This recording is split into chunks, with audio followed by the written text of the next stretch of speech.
Shalom Ubrajá, queremos en este momento dar un saludo muy cordial a todos y queremos estudiar la Torá.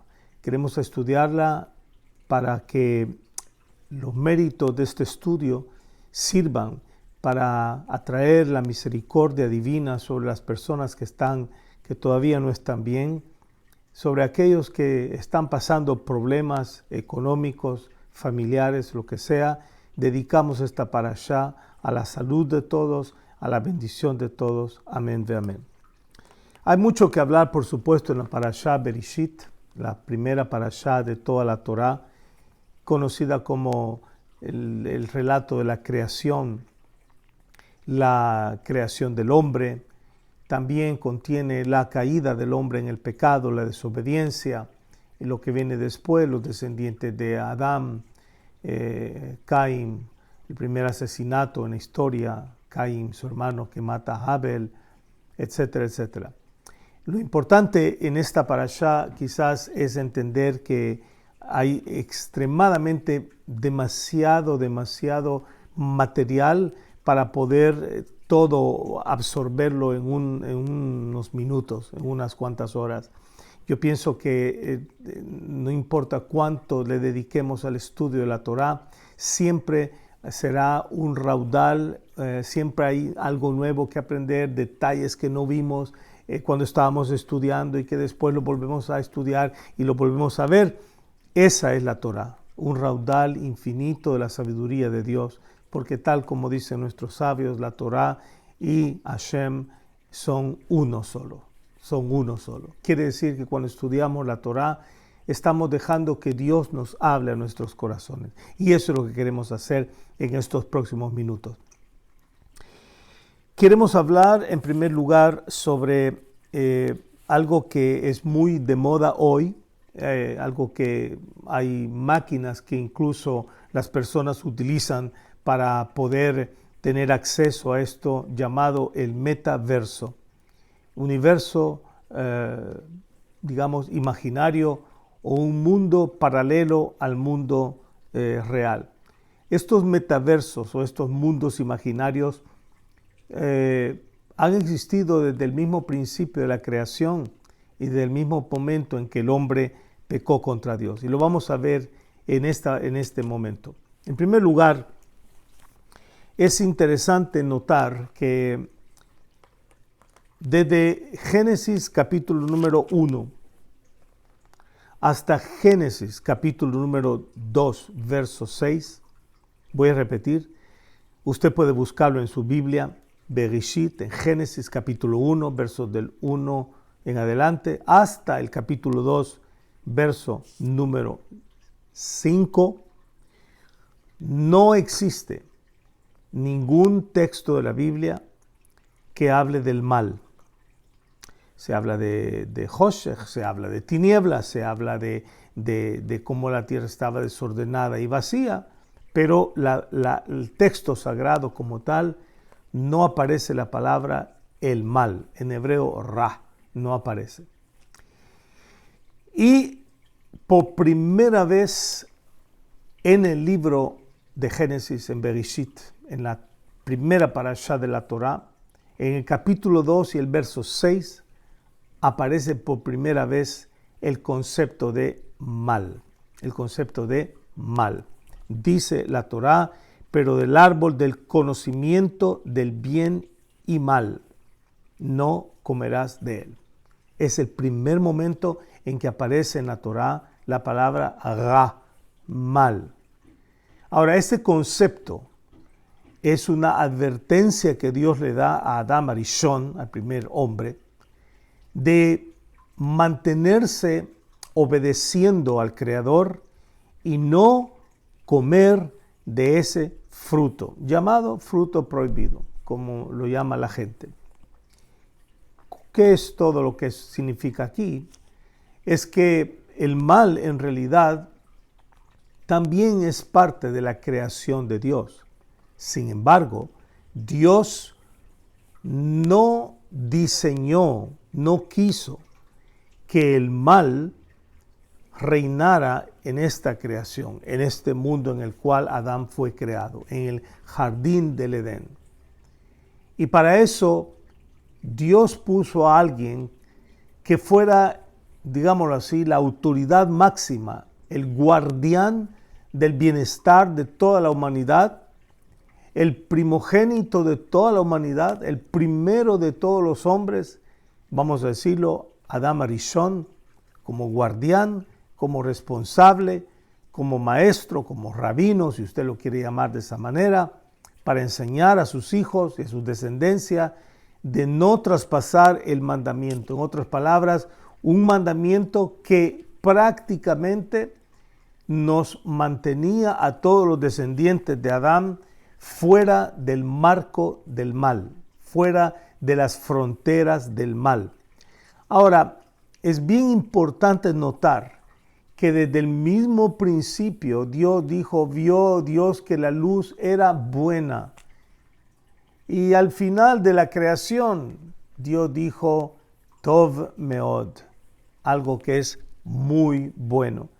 Hay muchas explicaciones del Talmud, muchas explicaciones del Midrash, que dicen que cuando Hashem dijo Tov Meod, también en ese momento creó el ángel de la muerte, el Satán, para probar a la humanidad hasta qué punto estaban listos para obedecer al Creador. Si Adán y Jabá y su descendencia se mantenían firmes y fieles, obedeciendo esa restricción, ese misvot, ese primer misvot en la Torá, de no traspasar el mandamiento de Dios, de no aventurarse para traspasar el mandamiento de Dios, pues entonces el bienestar, la salud, la vida y todo estaba completamente garantizado. Eso es lo que nosotros entendemos. Sin embargo, la razón es que más adelante, en el capítulo número 3, nosotros encontramos el episodio más trágico de la historia humana, que es cuando Jabá es seducida por la serpiente, por la Nahash, para violar, para desobedecer a su creador. Pero queremos ver con precisión ahora cómo es que sucedió el evento. Creo que todo lo hemos leído más de alguna vez en la Biblia. Y dice que la serpiente era extremadamente sigiliosa. Ese es el tipo de persona que maquinan el mal y saben cómo atrapar a las personas porque ya han estudiado cómo es la característica de la persona. La serpiente había estudiado a Jabá, había tratado de investigar de cuáles eran sus puntos débiles para poder atacar ese punto débil y hacerla caer en la desobediencia. Ahora, la serpiente comienza con una pregunta muy sigiliosa, muy pícara, muy deshonesta, para hacer reaccionar a Eva. Y le dice, ¿es que ustedes no comen de todo árbol del Edén, del Gan Edén? Y Jabá le contesta y le dice, sí, del fruto podemos comer, pero del fruto del árbol que está en el centro del jardín, en el centro del Edén, Dios dijo que no comerás de él ni lo tocarás a menos que ustedes van a morir. Ahora, Dios, cuando le ordenó este misvot, este mandamiento a Adán, Jabá no existía todavía, no había sido creada. Y el mandamiento de Dios había sido, no comerás de él. Pero Adán le añadió la prohibición, no lo tocarás. Eso es muy, muy perfecto. ¿Por qué? Porque Adán hace las veces de los sabios de la Gemara, los sabios del Talmud, que van a poner restricciones todavía suplementarias para que nosotros no violemos, no traspasemos, no caigamos en el pecado de quebrantar los mandamientos de la Torá. Eso es todo. Lo que hacen es poner ciertas barreras, ciertas vallas que ellos mismos hicieron por tacaná, por decreto rabínico, para ayudarnos a nosotros a no desobedecer a Dios. Y Adán utilizó ese mismo método como jefe de la humanidad, digamos como rey de la humanidad, como príncipe de la humanidad, como rabino de la humanidad, de poner también una extra seguridad al mandamiento de Dios de no tocar el fruto, no tocarás. Y por eso es que Java, que había sido instruida por Adán, por su marido, le dice a la serpiente, no comerás de él ni le tocarás, lo cual no es una invención de ella, sino que ella así había recibido la alajá. Aquí es el primer punto en toda la historia de la Biblia, en toda la historia de la Torá, donde vemos cómo Dios autoriza a ciertas autoridades espirituales, como son nuestros sabios, como es Moshe Rabenu, los profetas, los hombres de la gran asamblea y los sabios del Talmud y de la Gemara, que establecen takanot, establecen mandamientos para protegernos a nosotros de no caer en infringir los mandamientos de Dios. Por eso es que Javá le dijo a la serpiente, no lo tocarás, y estaba en lo correcto, porque eso es lo que ella, como dijimos, había aprendido de su autoridad espiritual. Sin embargo, donde queremos aquí empezar a hablar es que la serpiente, el Nahash, le dijo que lo que ella no entendía era que Dios sabía que el día que ustedes coman de él, sus ojos serán abiertos y ustedes llegarán a ser como Elohim, llegarán a ser como dioses. ¿En qué sentido? En que ustedes van a llegar a conocer, note bien y mal. No el bien y el mal, sino bien y mal. ¿Por qué? Porque el árbol tenía un fruto donde estaba mezclado el bien y el mal de una manera perfecta.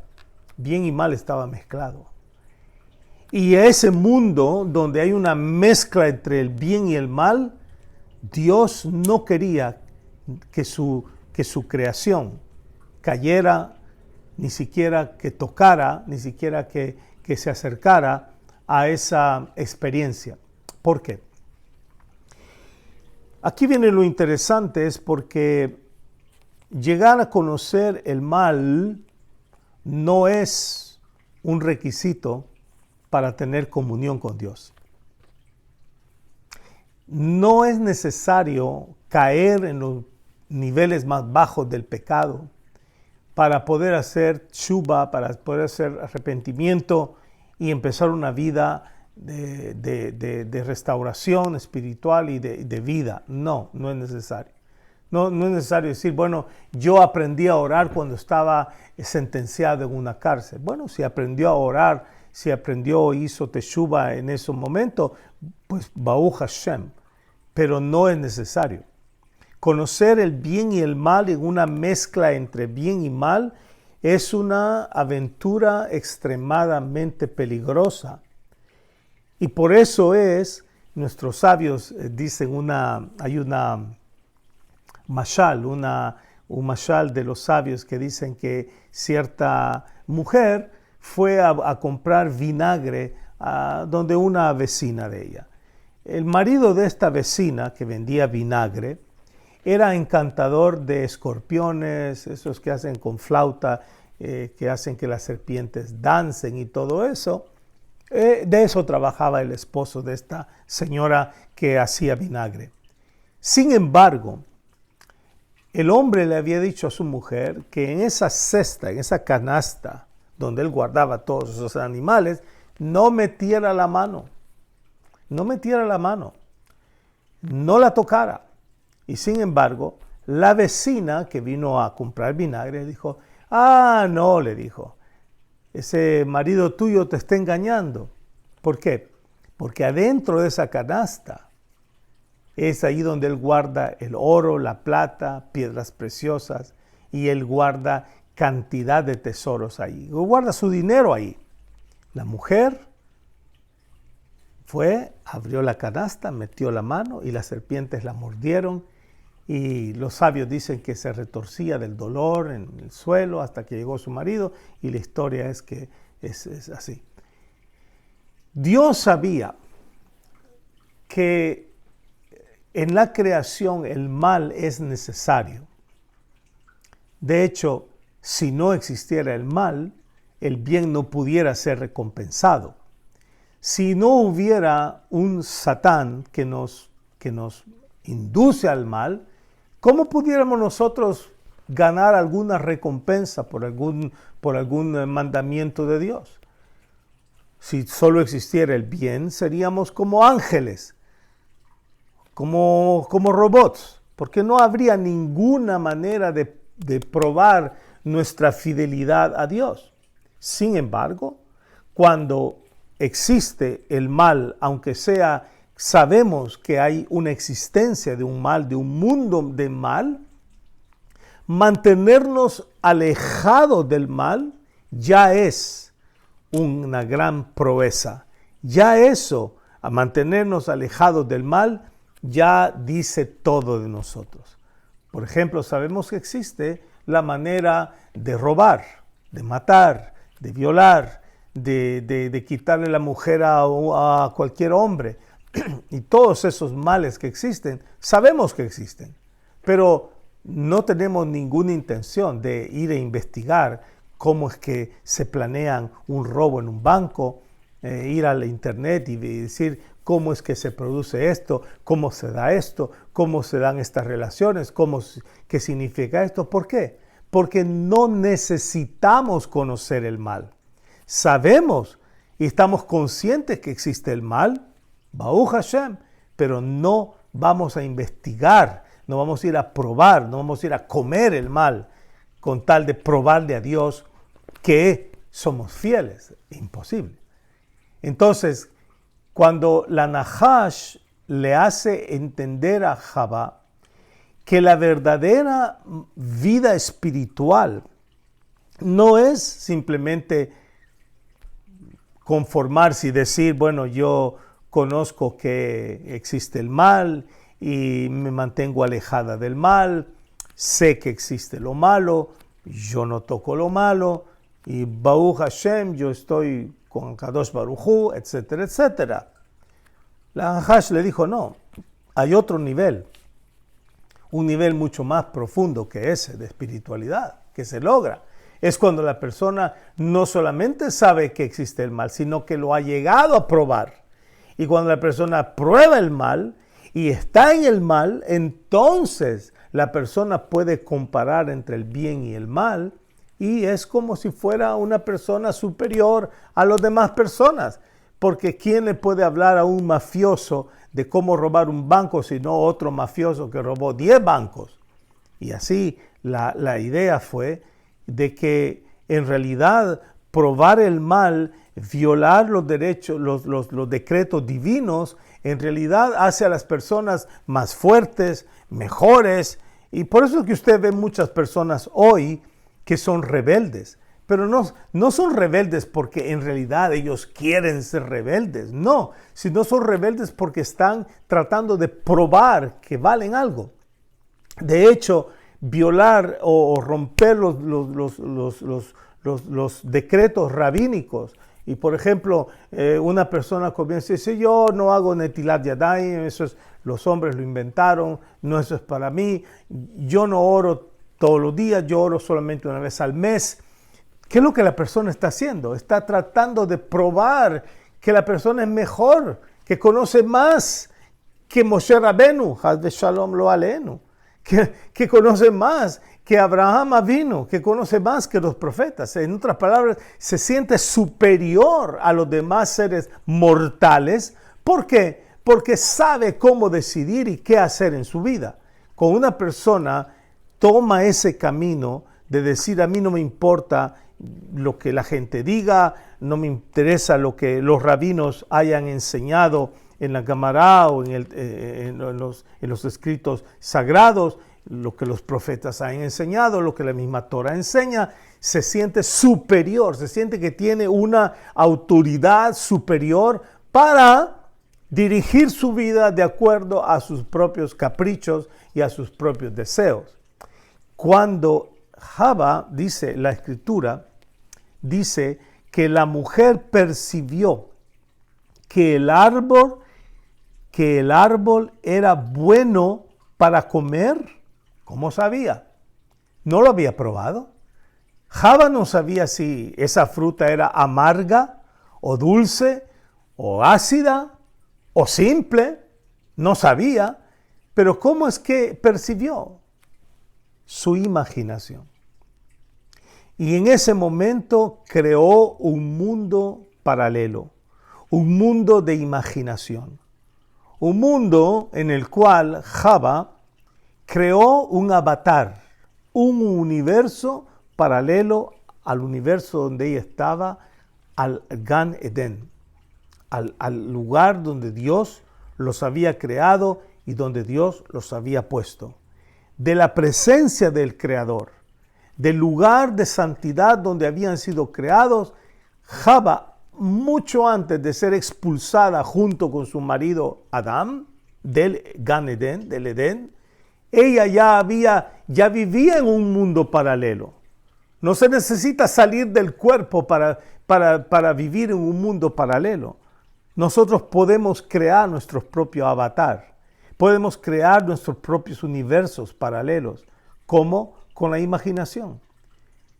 Java, la comprobación está aquí, enfrente de nosotros, en la misma Torah, en el capítulo 3, en el versículo 6.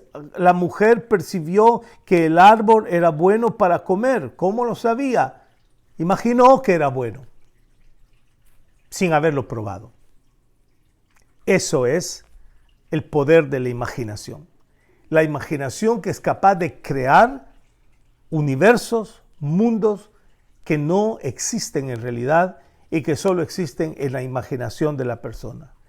¿Cuántas personas hoy viven en el mundo creado por su propia imaginación? Se imaginan mundos y los crean y creen en esos mundos, en el mundo de su propia imaginación. Pero ese mundo no es real. Ese mundo no es real. El mundo real es el mundo de la Torá, el mundo del Edén. Pero Eva salió del mundo de la realidad y se embarcó en el mundo de la irrealidad. Y en el mundo de la irrealidad vio que el árbol era bueno para comer y delicioso a los ojos, deseable para adquirir sabiduría. En otras palabras, es que Dios no sabía todo eso. No sabía Hashem que el árbol era bueno, pero fíjese cómo Dios le dice a Adán, vamos a regresar al mandamiento de Dios. Dios le dice, del árbol del conocimiento de bien y mal, no comerás de él.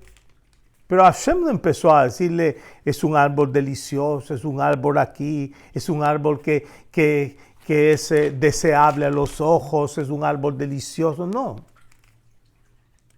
¿Por qué? Porque simplemente vivir en la verdad es aceptar la palabra de Dios, el mandamiento de Dios, sin necesidad de que nuestra imaginación salte encima. Cuando una persona es sincera y quiere seguir la Torá, lo primero que debe hacer es pedirle la ayuda a Kadosh Baruj Hu, que le ayude a dejar el mundo de imaginación.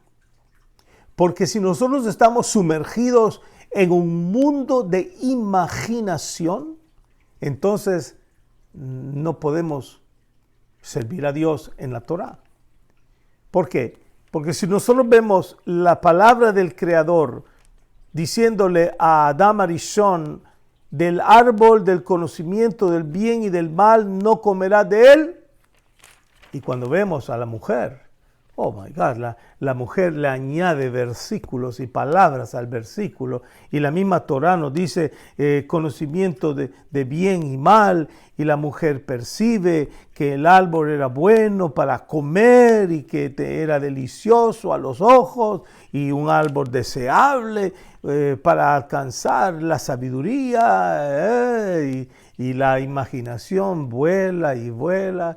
Y la imaginación, el deseo sensual, imaginario, fue lo que sacó a Eva de su estado de pureza y la llevó al momento en el cual físicamente ya con sus manos y con su boca para comer del árbol. Siempre ha sido así en la historia. Una persona, el verdadero enemigo de una persona no es el Satán.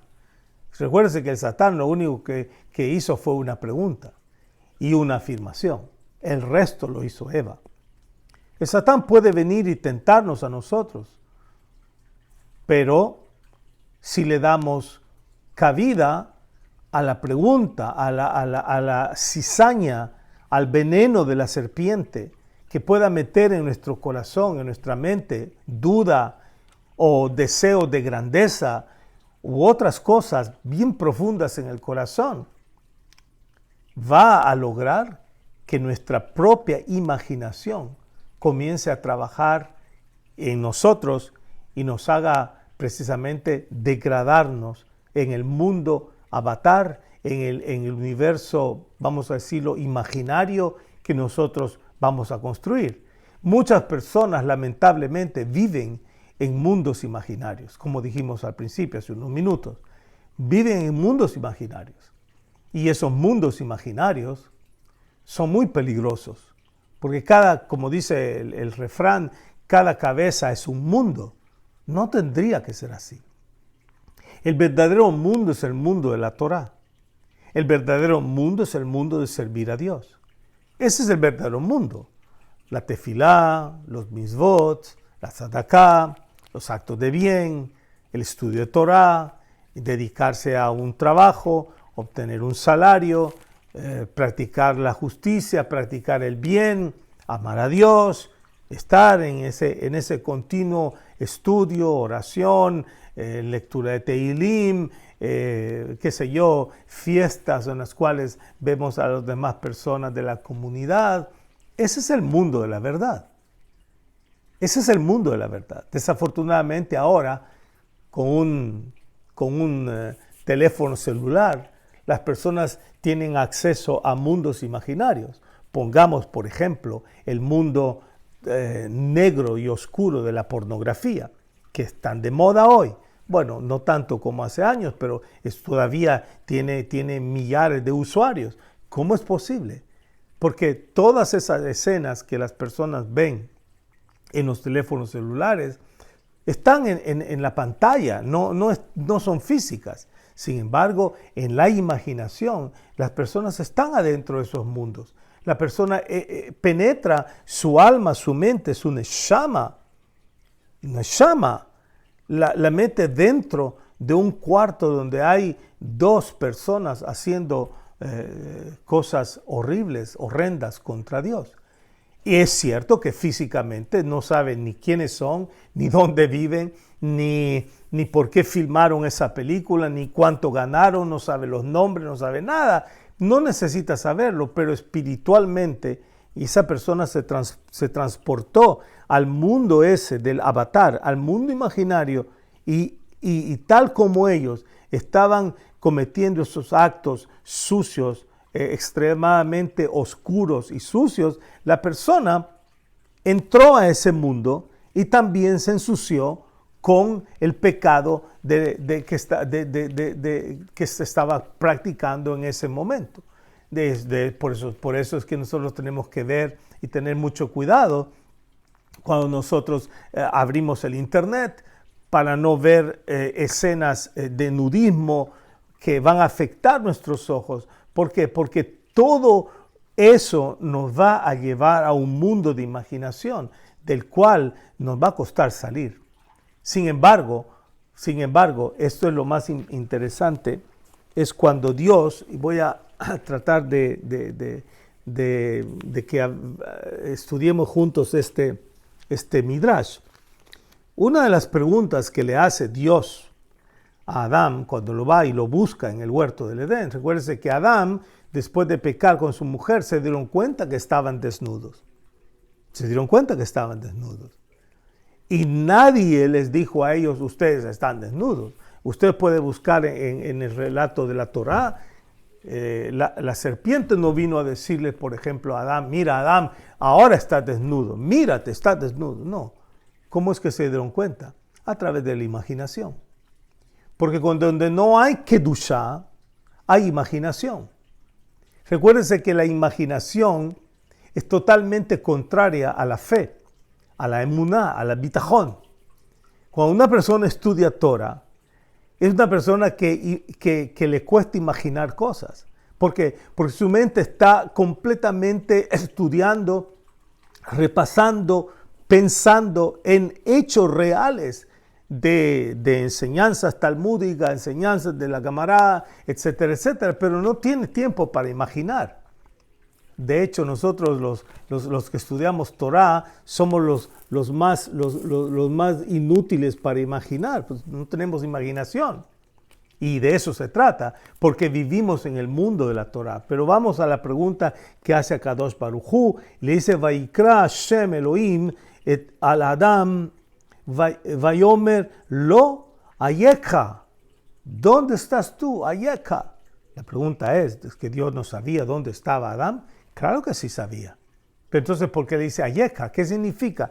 El Talmud, el Midrash, en Midrash Rabbah, Bereshit 19:9, nos dice que Hashem llamó al hombre para decirle, ayeka, ¿dónde estás tú?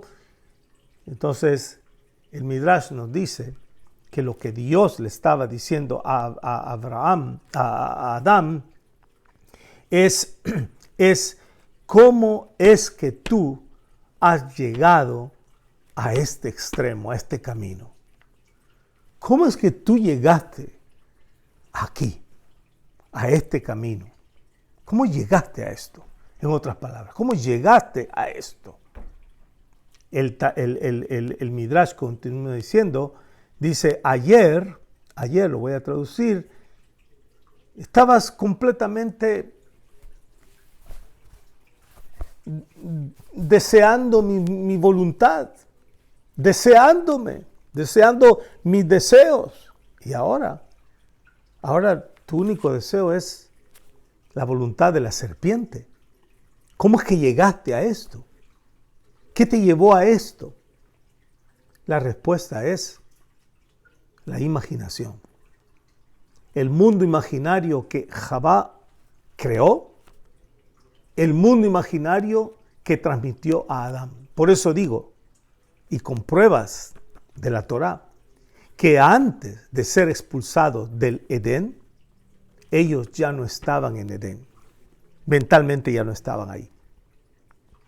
¿Se ha fijado una persona que por lo menos físicamente puede estar en una sinagoga, en un momento maravilloso escuchando la Torá? Físicamente, pero su mente está volando. Está volando. Usted puede ver ahora mismo que no se puede comprobar porque nadie puede entrar a la cabeza de otra persona, pero usted puede estar ahorita hablándole a alguien y la persona le está viendo a usted, la persona está hablando con usted, sin embargo está pensando en otras cosas. No está poniendo atención. ¿Por qué? Porque su mente está en el mundo de su imaginación. Y en ese mundo de imaginación, en ese mundo imaginario, en ese avatar, en ese universo paralelo, no hay verdad. ¿Cómo puede haber verdad? La única verdad está en el Edén, en el Gan Edén, donde Dios creó a Adán y donde Dios puso a Adán y a su mujer Java. ¿Qué es el Edén? El Edén no es el Edén físico, sino es la Torah. El momento en que tú y yo nos dedicamos a estudiar la Torah, en ese momento estamos fuera de todo mundo de imaginación. Estamos fuera de todo mundo de imaginación. Estamos fuera de todo avatar. ¿Por qué? Porque sencillamente estamos en el mundo de la verdad, el mundo de los conceptos, el mundo que construye a la persona, el mundo que nos dice cuál es la realidad de las cosas. Ese es el mundo de la Torah. Quiera Dios que pronto todos podamos estar en este mundo, el mundo de la Torah. Pronto cuando Moshiach Tsidkenu venga y el tercer templo, el tercer Bet HaMikdash sea reconstruido en Jerusalén y todo Israel estemos ya juntos, las naciones se van a dar cuenta de cuán grave fue vivir en mundos ilusorios, en mundos de imaginación, en mundos privados de toda verdad y de toda luz. Akadosh Baruj Hu nos dé a todos nosotros las fuerzas para poder estudiar la Torah Kedushá y poder ser personas de bien, evitando caer en esos avatar, en esos mundos paralelos y seguir la Torah Kedushá, Be'ezrat Hashem, amén de amén.